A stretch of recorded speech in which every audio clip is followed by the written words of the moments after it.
faithful. This is just to let you know there's more than one way that you can check in on the different types of degree of fuckery we get into. You can go to Spotify, Apple Podcasts, Podbean, or just watch us on YouTube or Rumble. Don't forget to like, share, and comment where you can, or just leave 5 stars on Apple Podcast. We thrive on things like absolution from our audience, but see if we can get this steamrolled into something big. We're depending on you. Thank you for watching. Now let us begin. Welcome, Angry Faithful, to Nerd Sports. Today, we're going to talk about the interesting tournaments of cornhole. And cornhole, not the actual cornholing, but the country folk cornhole to where you're using a bag or to cornhole is just more than country folk playing it. It's entitled frat boys and yes. Yeah. But cornhole is actually a sexual term too. So we have to be a little bit more specific on that. So I'm just trying to help Maria out on this one.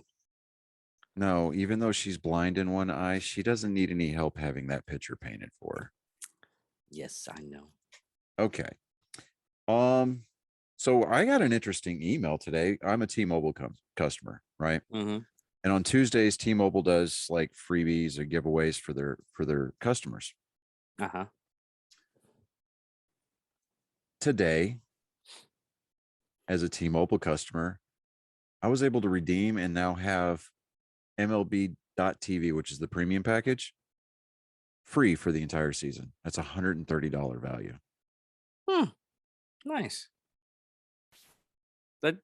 That is real nice because that you is got to actually download. really. You got to download the T-Mobile Tuesdays app. Click on the offer. It'll say like I got Verizon, so.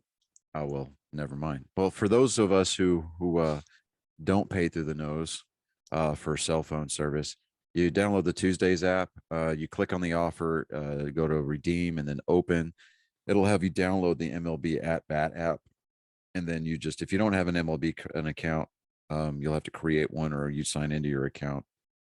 And then you go back to the Tuesdays app and you'll open it up and or you click on the link, it'll open up in your MLB app and boom, there you go. You can because I was gonna get the NFL network for a while there, and that's like $89 a year. Yeah, well, there's only 16, 17 weeks to their season, 18 weeks to their season, whatever. But I mean, this is 6 months long. This is 162 games for your team. I forget what the math is and how that works out, but let me see here. Hold on. Here, 62 times 30. That's 4,860 games. Just for the regular season. Count one extra game, 400 or 4,861 if you count the All-Star game. Plus the myriad of spring training games, which today should have been the last day of spring training because opening day is in 2 days, people. Thursday, the season starts. The stats count. Everybody has a shot at it. Everybody's tied for first place at 0-0. You're not happy about this, are you? Not one bit, right? Dude, I am of the regime or the camp that believes firmly that opening day for the Major League Baseball season should be considered a national holiday. Okay. Because, I know people love their basketball, but screw the Final Four. Forget the trash or the dumpster fire that is becoming the NBA. Because we got people like King Flopper LeBron just fucking it up for everybody. I mean, he makes the game unwatchable. He really does. But opening day or opening weekend or opening week rather is, I mean, it's the hugest rating spike for baseball during the entire regular season. There are more people who attend opening day games or opening week games for Major League Baseball than there are for the kickoff weekend for the NFL. Numbers. That's proven. It's been proven. And I mean, just with the collective bargaining agreement that's been ratified, everybody's returning to work. The abbreviated, or rather, shall I say, the lack of a better term, the expedited spring training.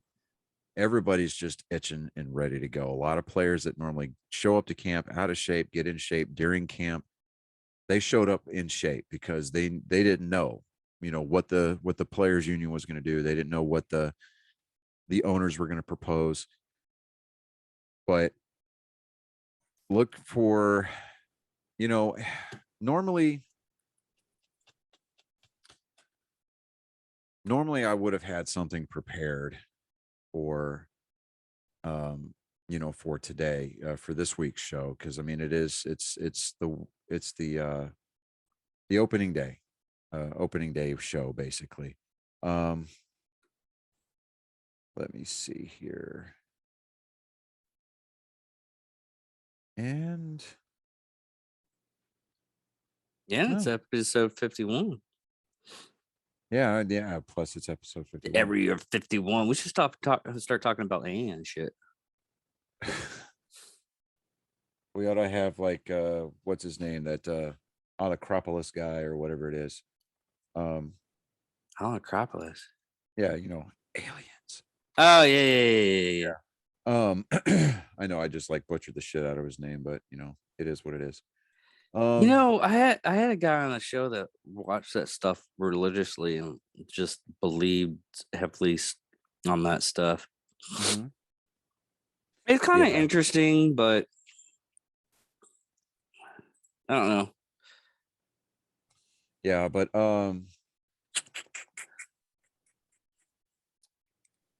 yeah, so there was a lot of spring training baseball today. Once I redeemed the offer for my MLB TV package. Do you get to see that stuff? Yeah. The spring training? Oh, so it's all. Yeah, it includes the spring training games. They've been offering it free for like the last week anyway. I guess just because there were a lot of fans that canceled their premium packages because of the work stoppage. You start taking the money out of the pockets of the owners and Major League Baseball itself, it tends to get things moving in the right direction. Now, there's no advertisement on those, is there? There is. It's because it's your team's local broadcast. Okay. The only thing of it is that for like, if you live in your team's market, you won't get to see a lot of their games, but you get to see all the other games. Because a lot of times your team's market will have a TV package put together where they broadcast their games anyway. Wait a minute. So if you're a Red Sox fan, you can't watch it in Boston on that app. Right, because it's a geographical blackout. This is a time frame I wish we were like and it's great for people that work that use VPNs, or it's great for people who travel. I was just about to say that. I was like, man, too bad we don't have VPN or something like that. Well, the VPN, it'll say like, I mean, if you live in your team's market or whatever, and you're working behind a VPN, then I'm sure it's not a big deal. That's like a lot of people that use VPNs and they do Netflix on their laptops or whatever, or their Macs. I mean, they can basically just say, okay, well, I'm going to be in this country today, and then they can watch that country's version of Netflix. Like England still has the entire Doctor Who catalog on Netflix. Yeah. But and we don't. It's so strange. It is. What was it? I think it's HBO Max. I think HBO Max has the Doctor Who's. Yeah. Now. I think so. Hold on. But you know what's actually strange about that is the whole fact of we get the most popular show like on there was like a Korean show. Yeah, the Squid Game. Yeah, the Squid Game. Yeah. And a lot of Korean shows are like popping up on Netflix now or Korean shows, Korean movies. Well, you and don't see everything them like so that. much anymore. They had that one where it was like a space, it was a sci-fi space thing, right? I forget what it was called. Um, but they were supposed to like go to the moon or something like that. There was a lunar base that they had to go get some kind of like file or artifact from. Anyways, it had a I lot of the same seriously thought you were people. talking about like what what is it? Space Force. No, no. Space Force. I did watch the second season of Space Force. It was a little bit funnier than the first one, but I don't know. It was short, so it was kind of underwhelming. But oh, uh, while we're on the subject of nerd stuff, um, new trailer for Strange New Worlds came out today. Strange. It's basically the Enterprise before Kirk took it over. It's Christopher Pike. Oh yeah. Um, They only have the original stuff, or right, the 1 to 12. but the director's edition of Star Trek: The Motion Picture started streaming today on Paramount Plus, remastered in 4K from the original negative, with brand new visual effects. So I'm gonna check that out later. I could almost I can replay the movie in my head from beginning to end. I've seen it that many times. I'm just looking for the 4K remaster. I'm looking for the new visual effects. I mean, it to me, it's just because they were kind of pigeonholed by the whole visual effects of the time. Granted, this movie came out in 79. Okay. So I for somebody who grew up on the Star Trek movies, I've never really watched the first one. I mean, you remember when we were at that Comic Con doing our first live remote, Mm-hmm. right? The booth next to us Oh yeah, you got had the I've got the old laser disc for yeah. Star Trek: The Motion Picture. So, but getting back to baseball, um, there were some really cool games today. Now, funny thing between the Red Sox and the Twins, they both they're both of their facilities are in Fort Myers, Florida, and so they have this thing called the Commissioner's Cup, basically like the county commissioner. So the team that wins the best of series during the spring training between the Twins and the Red Sox gets to keep the Commissioner's Cup, right? Or Commissioner's Trophy.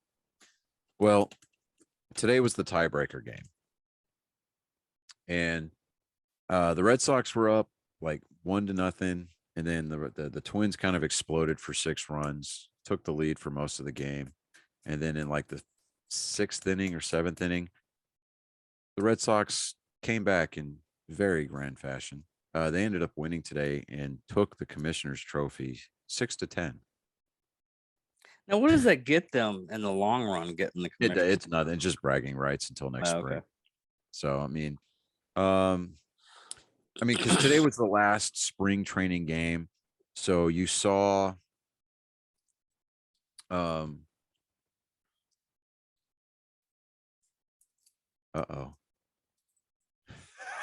Sandman. Oh, I get that. Okay.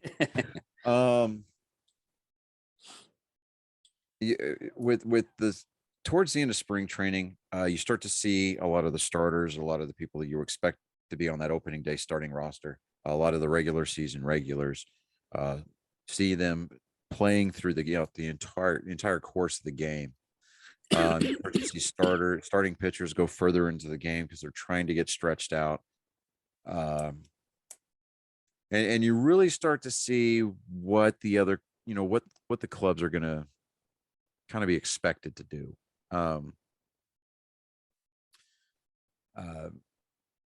I mean, the Angels and Dodgers out in Arizona, their game's fixing to kick off here in a little while.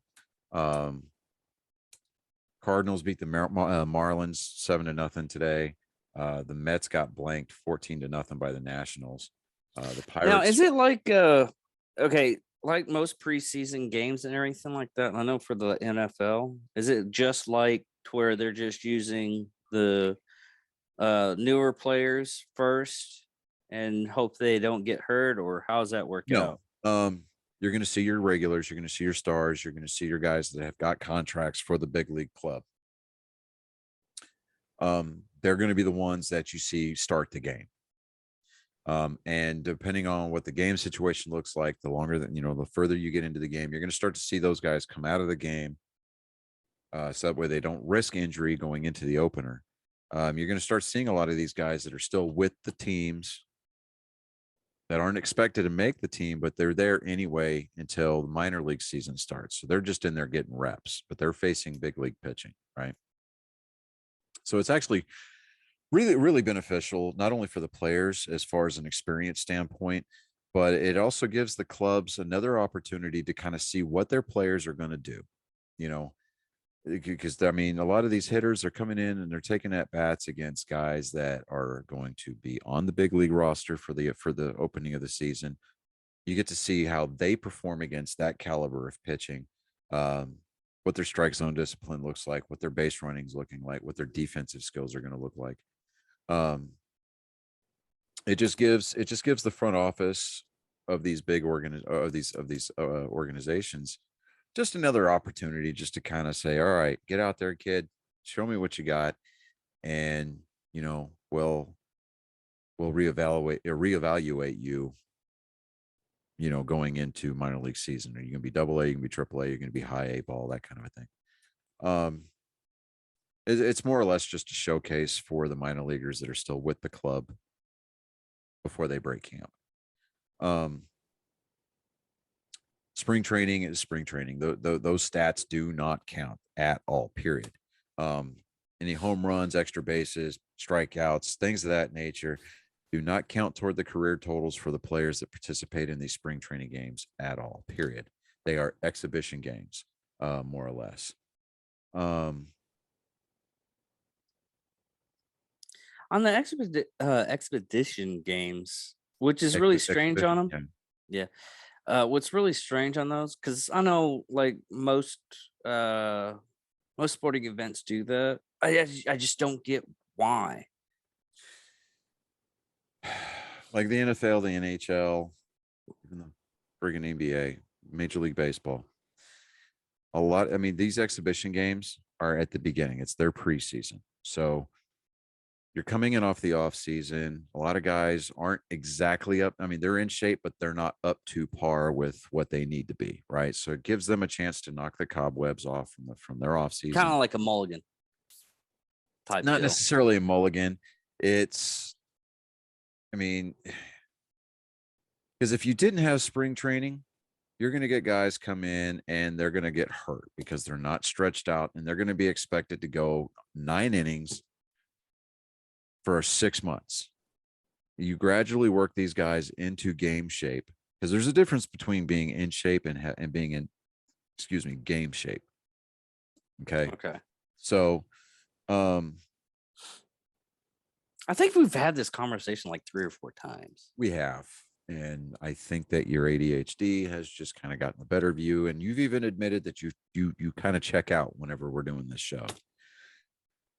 So I'm inviting you. I'm imploring that you actively start participating in this show, because, dude, I'm sorry. When it comes to the sports show, I don't want to have to fire you as the coach. that is true. But no, it's one of those things. I keep on asking these questions, not because, I know the answers, honestly, but I want the audience to understand that it's just viewing us right off the bat, if they don't know any of the sports stuff or anything like that.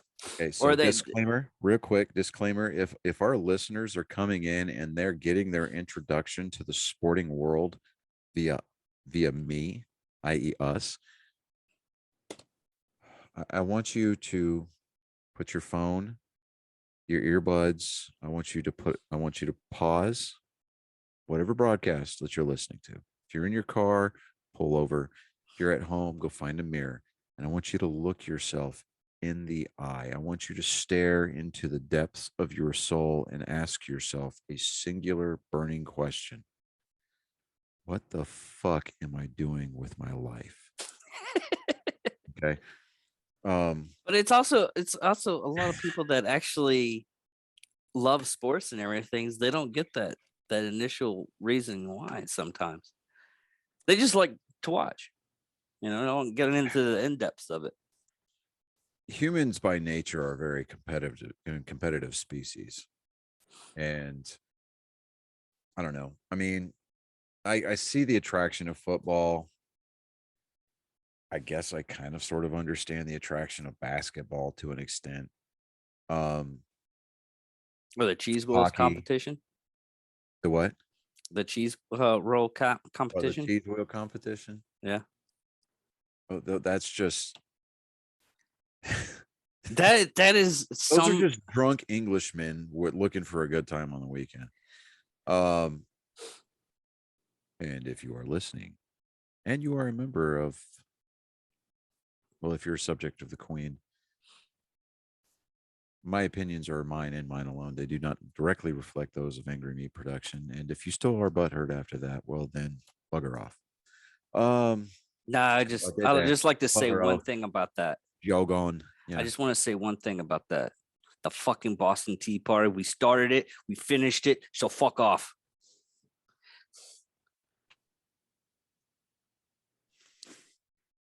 There's a lot to be said for an empire that has now delegated itself to a singular island. Just kind of saying. Yeah. The sun used to never set on the British Empire, but now it kind of does. Anyways, that was kind of awkward.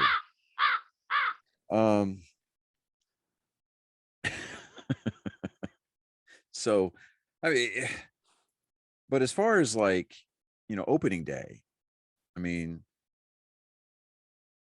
whether it be football, whether it be baseball, whether it be tip off for the NBA, whether it be the first puck drop for the NHL, what have you. There's just something kind of magical, kind of romantic about it, something very simplistic. I mean, yeah, you got a lot of these people that get in there and they do their sabermetrics or they do their fantasy leagues and they just get real technical about it. They look at highs and lows and tendencies, pros and cons. Do you sit them? Do you bench them? Do you start them? Do you play them? Do you sub them in? Whatever.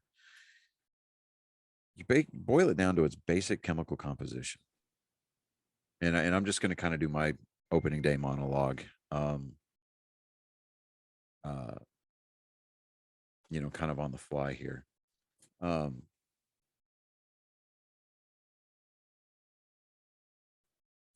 So was there any kind of like news for the NASCAR? You haven't talked about NASCAR that much.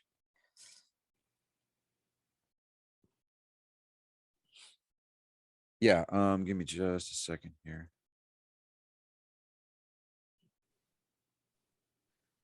Yeah, let me get into.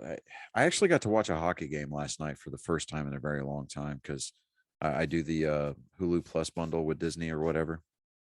Because this, I'm not going to boycott Disney because just let's face it, I don't really. I mean, I care, but it's not me canceling my subscription's not going to fucking hurt the Disney empire. I mean, could really.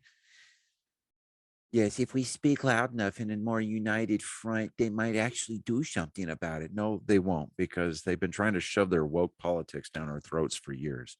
They're just they're just more brazen about it. Yeah. So it's whatever. But this week in NASCAR news, this just came up was the Hall of Fame. Yeah, there is. It's just the new names and ballots on there. Yeah, they're looking at. Let me do this here. Hold on. Go pop-ups. Go the hell away.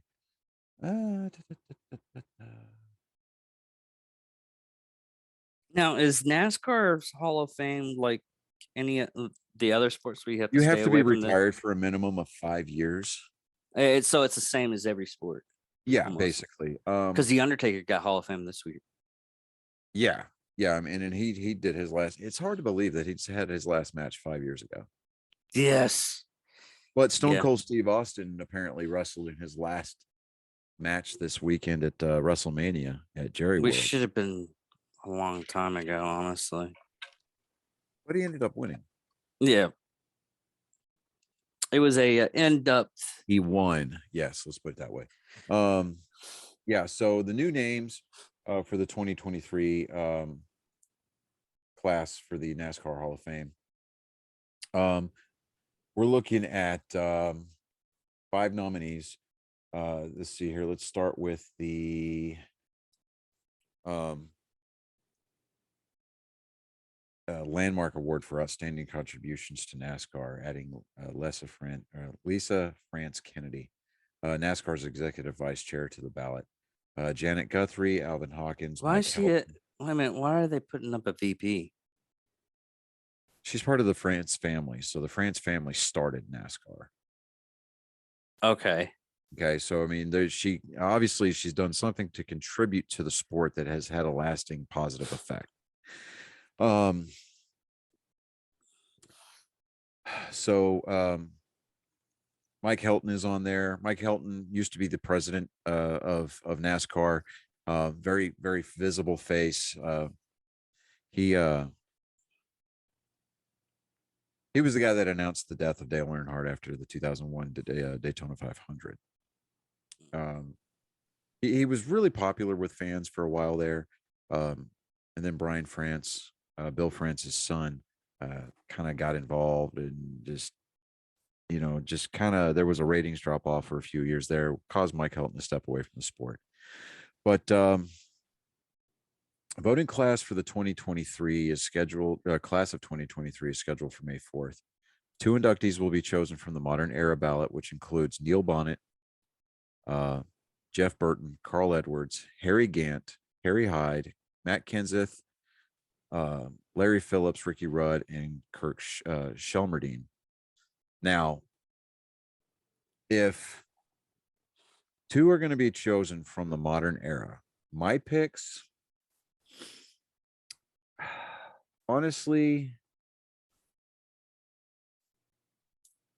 I would go Neil Bonnett and Harry Gant. And the reason why I say that, no disrespect to Carl Edwards, Jeff Burton, Harry Hyde, Kenseth, Larry Phillips, Ricky Rudd, or Kirk Shelmerdine. Neil Bonnett, he was one of those old school guys. Best friend, ended up becoming best friends with Dale Earnhardt Sr. They hated each other at first, but then they ended up becoming really great friends. He died during a qualifying or a practice accident for the Daytona 500 some years ago. Really affected Dale Earnhardt Sr. A lot. I mean, they went hunting all the time. They were constantly around each other. I mean, they were best friends.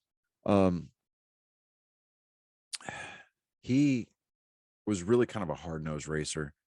Now,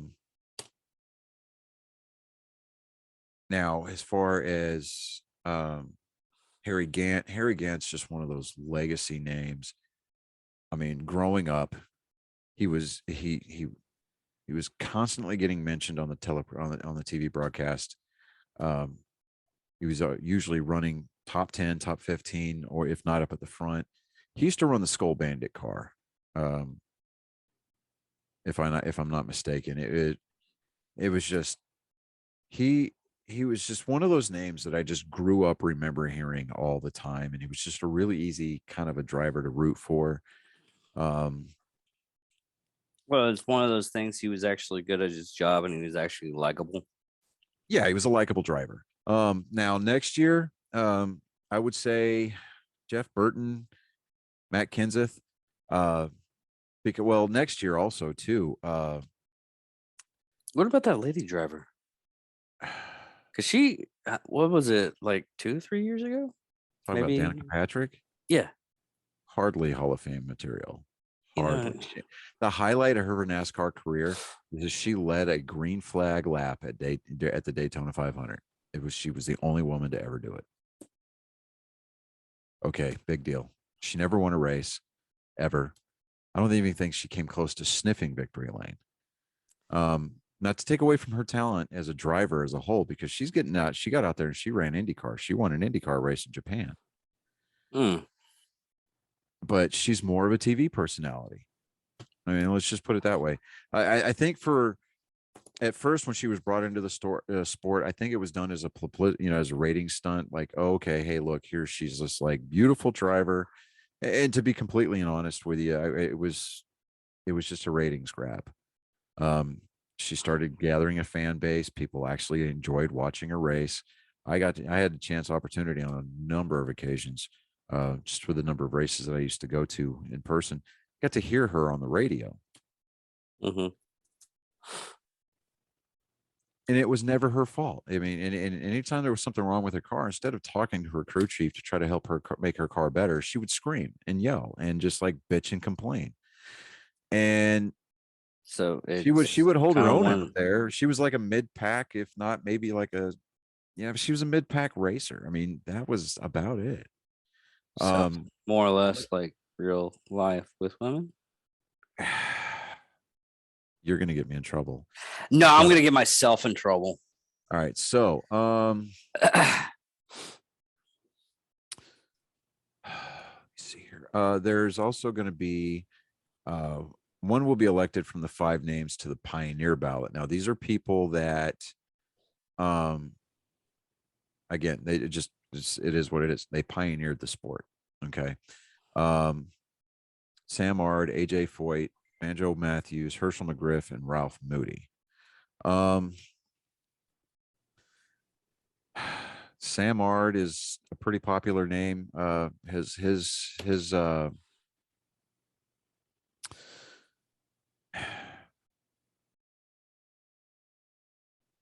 His bid to get in has been gathering a lot of speed. He's been endorsed by Dale Earnhardt Jr. Dale Earnhardt Jr. came out, I think it was yesterday, on Twitter, and announced that this is who he is going to vote. Who he's voting for.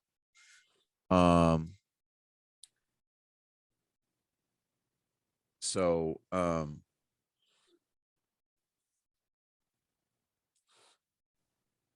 I actually watched it. Did you ever watch his episode where he was on Joe Rogan?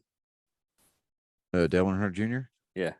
No, I didn't watch that one. I'll have to go look for it. But It was Dale actually pretty Jr.'s got decent. he's got an excellent podcast. It's called the Dale Jr. Download.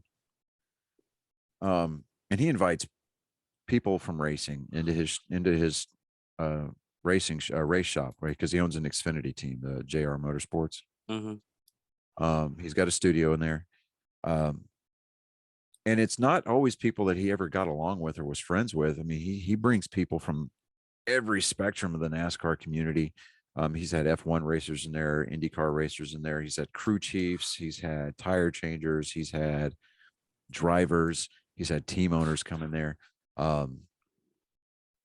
And they they have really like informative conversations. And it's just cool kind of hearing some of these stories from like the golden age of NASCAR, when it was still, they'd go and buy a car out of the lot and they would strip it down, put steel plates over the headlights, and then stick it out on the track. I mean, when it was literally stock cars. And you start getting into the technology side of the sport. And I mean, you start hearing from people like Mark Martin, you hear from people like Matt Kenseth, or Well, the technology of the sport is actually it a lot of benefits from it benefits like the 50s and stuff like it that. benefits the cars that you and I drive. Yeah, because Um, they started doing front wheel drives with NASCAR, and they found oh out that no, everybody. NASCAR has never been front wheel drive. What was the thing they had? It was like the first thing. I'm not sure. You'll have to look that up. But NASCAR has never been front wheel drive. It's been rear wheel drive. No, Um, it was like power. I think it was like power steering or some shit like Power that. steering was introduced Because in I watched this. NASCAR. Power I steering has been introduced on a lot of different circuits, whether it be Formula One, whether it be Indy, whether it be kart, whether it be Le Mans, whether it be the Rolex series. Uh, Yeah, because I watched a documentary on what NASCAR brought and the evolution of the vehicles and everything one day. yeah, NASCAR has helped. Well, because they use body templates that are similar to production cars, right? Mm-hmm. Crash data that is pulled from the black boxes that are now on these cars helps car design or car manufacturers design safer cars.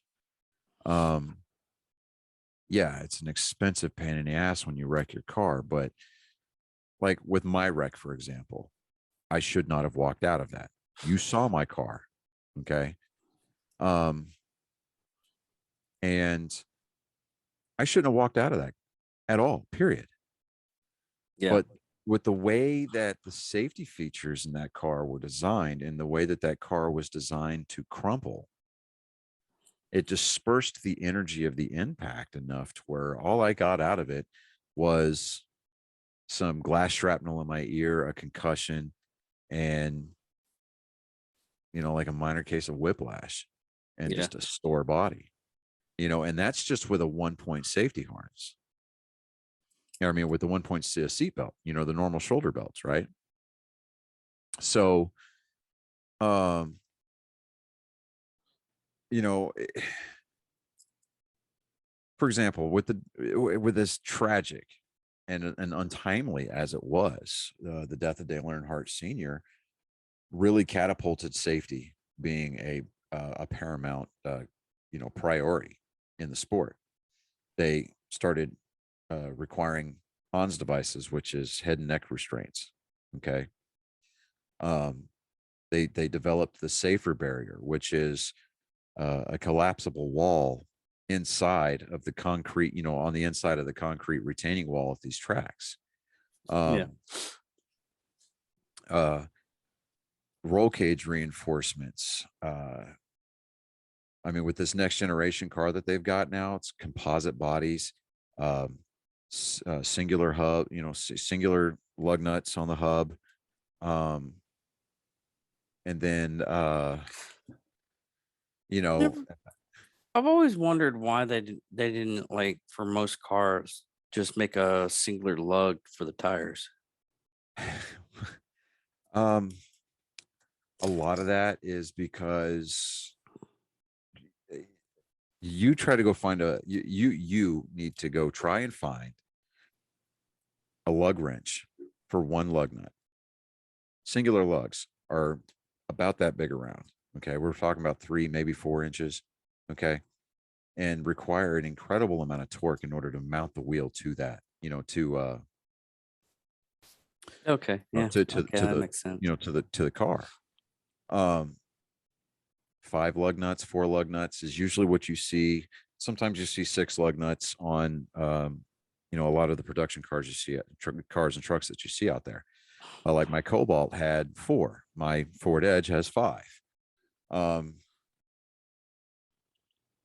But with NASCAR, you see a lot of parity in the sport nowadays, especially with this next generation car, because there was a lot of there's a lot of parts that you can't manufacture at your shop and put on the car. I mean, you get them from a singular source. You can't modify them. You can't do certain things to the bodies like we used to do back in the late 90s, early 2000s, where you start to see these cars kind of get twisted up a little bit, and they were specialized for the different types of tracks. Well, they may have been fun to drive. They were very aero dependent. And I mean, but these cars are more reminiscent of the manufacturer's brand. Okay. Chevy Camaros look like Camaros. The Mustangs look like Mustangs. I still hate the fact that Toyotas are running the Camry on the Cup Series, because like, you show me a 2-door rear wheel drive 8-cylinder Camry. Fuck out of here with that. At least in the Xfinity series, they're running the Supra. So, I mean, that's a sports car. It's a pony car. Great. Awesome. It runs with the Camaros and the Mustangs down on that level.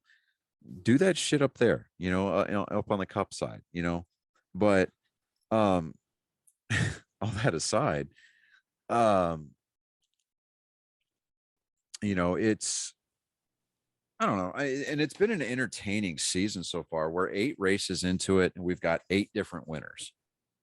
So, it's been a good season. The racing is amazing with this new car. This week they're going to Darlington. It's a throwback paint scheme race. You'll see a lot of really cool paint schemes on cars coming out for this race. I mean, they used Arlington as a throwback weekend where drivers and teams can pay homage to either, to paint schemes and drivers of the past. And it's just a really cool weekend for the sport.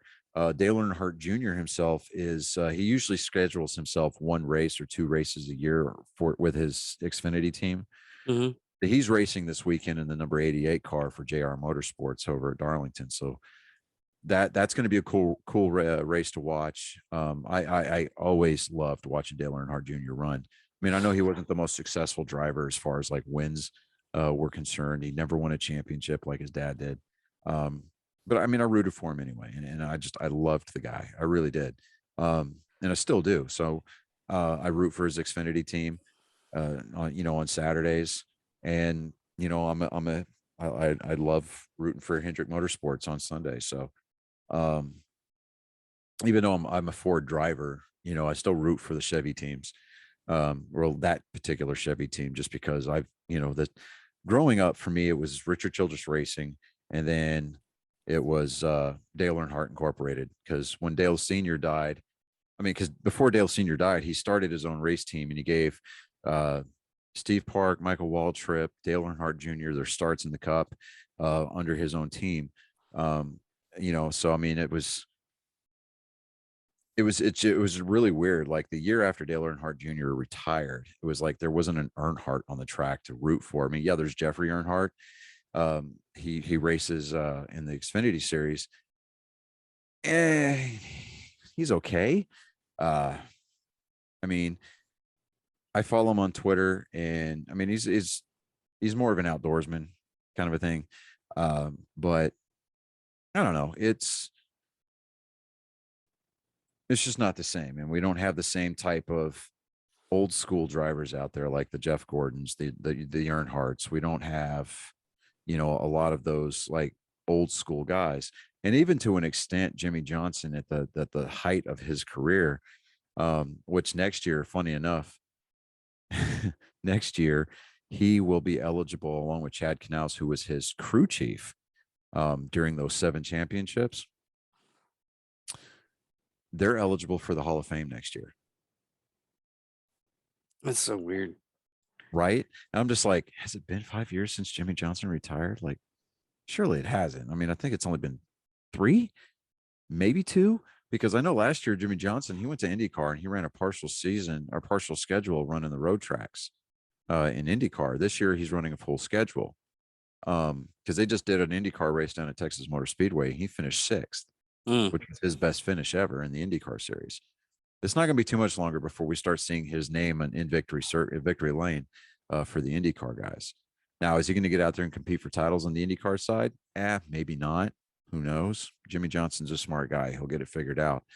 But it's going to be kind of interesting to see a driver who's actively driving in another series get elected to the NASCAR Hall of Fame. So that'll be kind of cool to see. But yeah, it's Martinsville, or not. It's not Darlington. It's Martinsville is the race coming up. But Martinsville it's a cool little track. It's shaped like a paperclip. Really? And yeah, it is. It's well, I say paperclip like it. Think about a paperclip. It's narrower at one end and it's wider in the other. Right. Yeah. Okay. So when you go into turns 1 and 2, it's a really tight turn. Then you go down the back straightaway. It's a half-mile track, so it's a short track race, right? But your turns 3 and 4 are wide. It takes longer to go through 3 and 4 than it does to go through 1 and 2. Now, that presents a unique challenge to pit crews and crew chiefs and car chiefs. You have to get your car set up for one end of the track or the other. Be prepared to hear your driver talk about how he's loose in 1 and 2, or his car is tight in 3 and 4, and he's just going to have to learn how to make the best of it. And he's going to have to find a line that works for him on both ends of the track without eating up his tires. And because this is the first time that these cars have been to that track, it's going to be a really cool race to watch. I'm not going to get. It would actually be interesting. Yeah. and Just got I've got the to get physics you. involved. I've got to get you to a race, man. I told Mindy the same thing. I've got to get her to a race. I got to take you to a NASCAR race because I I've been think in it's a one of those NASCAR things. race when You've I been was a doing a kid. NASCAR race? Been in Well, no, I'm talking NASCAR. as I've an been adult. I'm as talking an as an adult. No, adult. no, really. As an adult, because when you go, we're going to do the whole thing. We're going to get there butt ass early in the morning. We're probably just going to go to Texas Motor Speedway because going to the road track, the circuit of the Americas in Austin for the road race that they do there. It's okay, fine, but you They really got don't one get in it. Houston too, don't they? No, they don't. Um, I mean, being in Houston, we're going to be closer to tracks like Bristol. We're going to be closer to tracks like Atlanta. But and the closest track to us besides Texas Motor Speedway is going to be Talladega in Alabama. Now that would be a cool race to go watch. I've been to Talladega once, and that was an amazing experience. But are you looking up to see if they have a NASCAR event in Houston? No, Okay, good, because I was about to reach the screen and bitch slap you like a 13 armed Hindu goddess. no. I just saw Maria's message from us. All right. And Maria, we're thinking about you and praying for you. I'm Or surprised she saw that with her bum eye.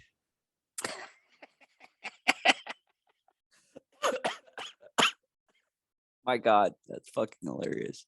She said when she told me that she hurt her eye, I said, "Hey, you know what the favorite, pirate's favorite letter of the alphabet is?" And she goes, "R." I said, "No, it's the C." And she's like, "Oh, oh." Oh man.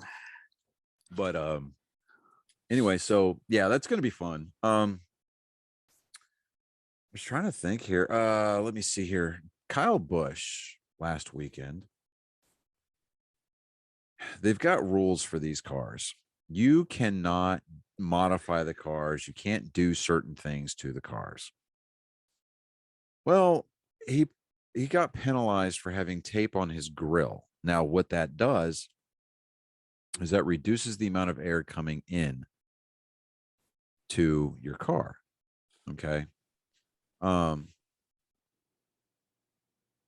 And now you're like, well, wouldn't that hurt him? No, not necessarily, because if you're thinking about aerodynamics, you get car air passing through that grill. Yes, it cools down the engine and allows you to run.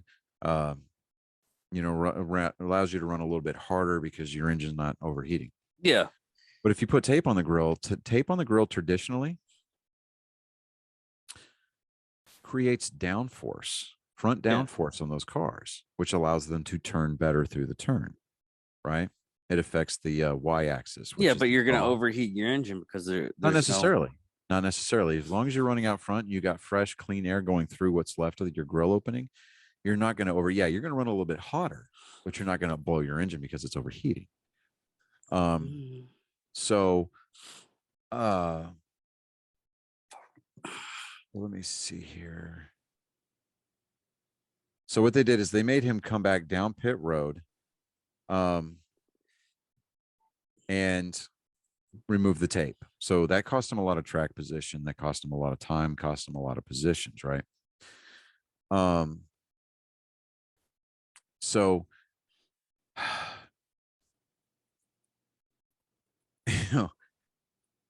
just the fact that they tried to make that modification. Now, whether or not they did it intentionally or not, I don't know. Don't really care.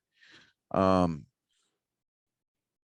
got my misgivings with Kyle Busch. Don't necessarily like him so much as a driver. I mean, I respect what he's done in the sport.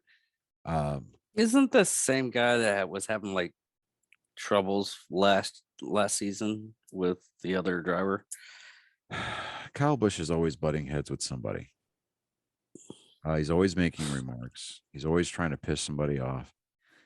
And he's the kind of guy that'll move you out of the way as opposed to race you clean. But the second that you do the same thing to him, he's going to be like, well, all right, I see how he's going to do that. And I'll remember it next time. It's like he can dish it out, but he's not necessarily the greatest. He can't take it. He's a little bitch. Well, just hearing you talk about this guy, I just want to give them a couple of shiners. Well, wait till you start experiencing NASCAR on an adult level, and you'll figure out what driver you want to root for. That's that. I'm hands off completely on that one. You're going to figure that one out on your own. But it's just kind of getting involved, stepping into that world, kind of figuring out the little nuances about it, watching the races on TV, and trying to go to as many races as you can in person. When you go to the race, you can actually rent a set of headphones and a radio. That's a scanner. And you can listen to the car. You can listen to your team, your favorite driver's radio traffic during the race. You can listen to them talk to their crew chiefs and spotters. And I mean, you can listen to everybody on that team communicate via their radio. You can't communicate with them, obviously, because they're working. Plus, your headphones are not equipped with a microphone and they can't transmit. But because the scanners can receive, but they can't transmit. Does that make sense? Yeah, I know. So, but it's just fun because you get to see the other side of the sport. You get to see the technical side of it, the strategic side of it, because you got things like fuel strategy, tire strategy, pitting on sequence, off sequence. Yeah, I've seen like of, IndyCar's button system and everything, and I was like, fuck that. Oh, I know these are not nearly as complicated because Yeah. they've got digital dashes in the cars. But they can't make the adjustments to the car from their steering wheels. I mean, they've got little things like brake bias or they can turn their brake fans on and off. Yeah, because those wheels for the IndyCar, I think they're probably around 200 to like $100,000. Yeah, they're a couple $100,000. So yeah. Whereas an entire NASCAR race car is about $250,000 to $260,000 in its entirety. Yeah. So, but it costs as much just to race it for one race. Yeah, which is why sponsorship is a big deal. But no, I got way off track with baseball, so I'm going to jump back to baseball real quick, and then we can kind of wrap that up. But okay, as far as the episode is concerned, really, yeah, we've been on for about an hour, so I got to get back into my baseball, my frame of mind, which wearing my Red Sox jersey, not going to take me a whole lot. So I mean, here we are. We're looking at opening day.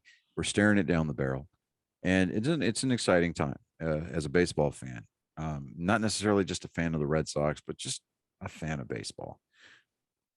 Baseball in itself is pure.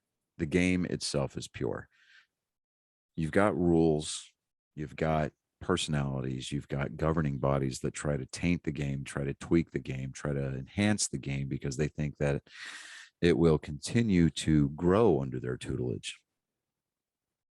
And as cloudy and complicated and convoluted as the game may be or may become because of the rules or the bargaining agreements and things of that nature, at its purest core, baseball is not necessarily quintessentially American, but it's quintessentially human. And I say it every year. The thing that makes baseball great is that it's a perfect game. And what makes it watchable is that we get to see imperfect men play it. Yeah, that is actually true. We get to see grown men go out on the field for 6 months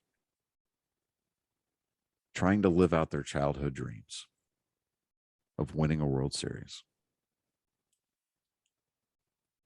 There's so many storylines, so many story arcs, players, coaches, managers. I don't know how you keep up with it too. We get to see these people go out there and at different stages in their lives, they get to obtain their dream of playing or participating in the greatest sport that God gave men on its biggest stage. And it's amazing to see grown men act like kids at the end of the World Series or at the end of a playoff series. And then you look past the field, you look into the stands, you look past the safety nets, you look up in the grandstands, you look in the bleachers, you look in the cheap seats. and you see people of every walk of life, men, women, children of every imaginable age, spending an evening or an afternoon at the ballpark. And when you walk through those turnstiles, it doesn't seem to matter what's going on outside, because for those 3 to 4 hours, maybe 5, if you get there early enough and get to catch batting practice, we're all kids enjoying a game. You may not get to go home with a souvenir of a game used ball. You're going to get gouged and have to put a second mortgage on your home a lot of times to afford the concessions. Bless you. Thank you. But at the end of it, it's about just enjoying yourself. It's about getting lost in the moment. It's about putting the world outside those turnstiles behind you.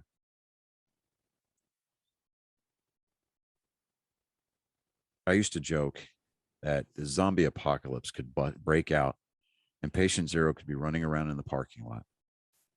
I wouldn't care. Just don't bother me when I'm watching the ball game. If I'm in the stands, 9 times out of 10, I'm not using my seat because I'm standing up and I'm cheering. I'm watching the game intently. I'm enjoying time with my kids. I'm enjoying time with my dad. I've had the opportunity to take my fiance to a game. And soon, here in the next couple of months, I'll have the opportunity to take my wife to a ball game. From that side of the handrail, outside of the foul lines, the game is about family. Whether you go see a minor league game, whether you go see a high school baseball game, or you're just enjoying your kid's little league game, baseball is pure. And in 2 days, we get to hear the 2 most magical words ever uttered by a human being: play ball. That is my opening day monologue, brought to you on the 51st episode of Angry Me Productions Nerd Sports. Thank you for taking the time to listen. Thank you for enjoying this journey that you've embarked upon with us for the last 51 weeks. I know a lot of our shows, at least specifically as it relates to the nerd, as it relates to nerd sports, haven't been exactly Pulitzer Prize, Grammy winning, or even ESPY worthy. Honestly, I've listened to a lot of other podcasts and everything, and I'm like, oh, we're not doing that bad. Well, especially ones that have been like 1,000. I'm speaking from a very I don't want to say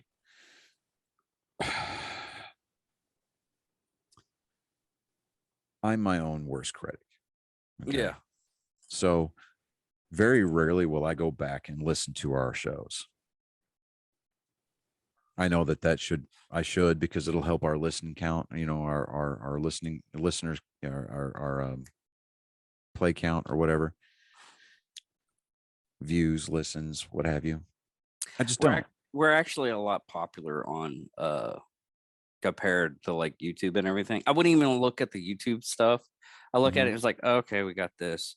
And then I look at our actual podcast listens and everything, and I'm like, we're actually doing a decent job. That's where a lot of people listen to us at. What is she? But,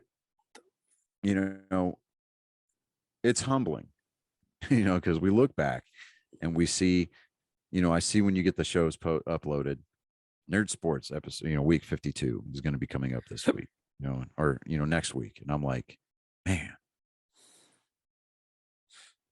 for something that I didn't really think was going to last too long, I thought maybe after 6 months we were going to kind of get tired of it, but it just kind of, at least for us, for you and I, just kind of grew a pair of legs and it just kind of took off. And yeah, it's been fun. I mean, at the very least, well, it helps with my idiocy of not knowing sports and asking. It's not idiocy. It's called ignorance. So if you're going to call it what it is, at least name it by the right thing. It's just ignorance. And there's nothing wrong with being ignorant.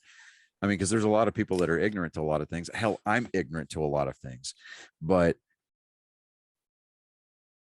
I mean, I look at not only the Nerd Sports Show, but I look at our Psychos and Sociopaths. I look at our What the Hells. And I'm like, we're just two dudes hanging out and just talking shit to each other. And we're trying to sound educated. And, but for me, at least, it's been fun. Yeah. And, I've gained a really great friend in you, in the process. And if I take nothing else away from this show, it's going to be that. Now, before we get too far into wrapping up this week's show, let me see here.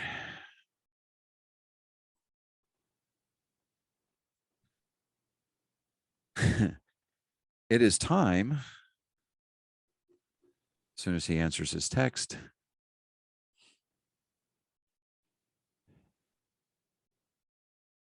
Come on. Look at your phone. Look at your phone. Like he can hear me. Colin, look at your phone. Read your text message. Tell me that you're ready. Come on. Here we go. Here we go. Let's go, dude.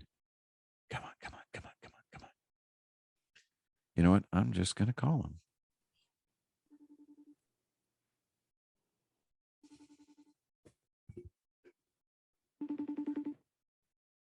Oh, he better not stand me up and miss my call.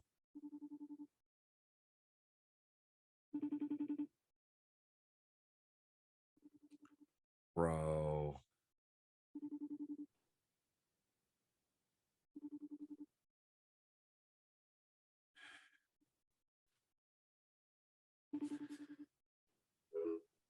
FaceTime unavailable. Hold on. Let me.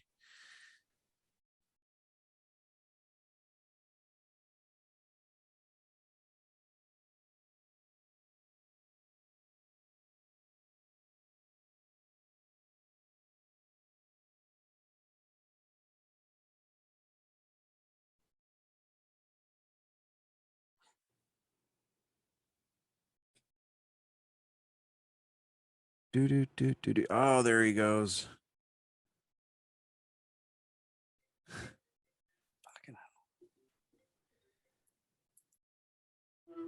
Hey, bud. Sorry, it's Gabriel. Oh, okay. So Gabriel is my nephew. They play video games together a lot. Well, no, I wasn't playing video games. He's called me. He has called me like 15 or more times today. Okay. Well, so we're recording right now. Yeah. And are you ready with your joke?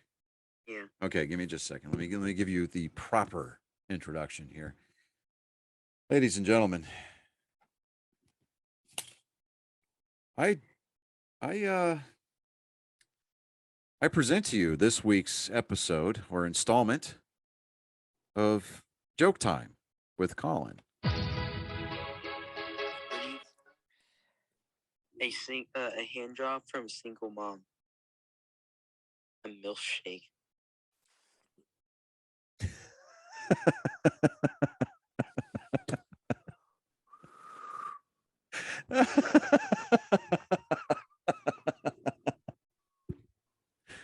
Okay.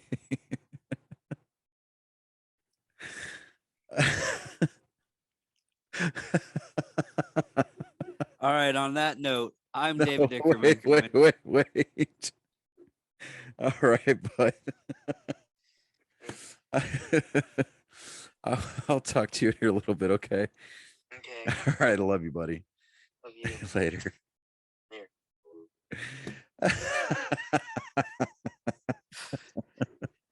You made that. I did. I made that. Victory. So, yeah.